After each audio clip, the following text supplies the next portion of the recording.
English as a second or foreign language is the use of English by speakers with different native languages.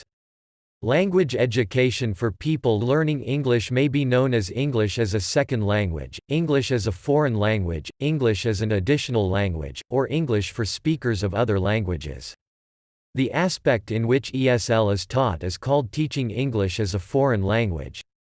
The term ESL has been seen by some to indicate that English would be of subordinate importance, for example, where English is used as a lingua franca in a multilingual country.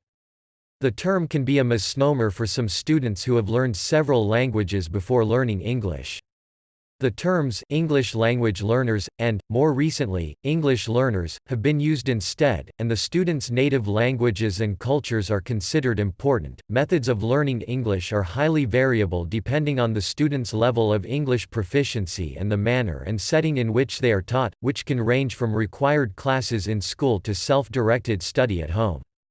In some programs, educational materials are provided in a mixture of English and the student's native language. In other programs, educational materials are always in English, but the vocabulary, grammar, and context clues may be modified to be more easily understood by students with varying levels of comprehension.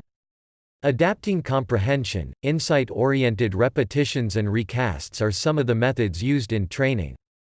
However, without proper cultural immersion, the associated language habits and reference points of the host country are not completely transferred through these programs. As a further complication, the syntax of the language is based on Latin grammar, hence it suffers inconsistencies.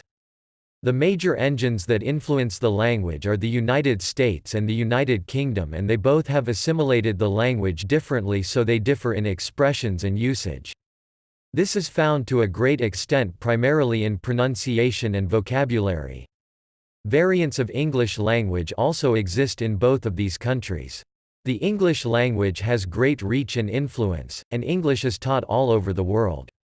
In countries where English is not usually a native language, there are two distinct models for teaching English: educational programs for students who want to move to English-speaking countries, and other programs for students who do not intend to move but who want to understand English content for the purposes of education, entertainment, or conducting international business.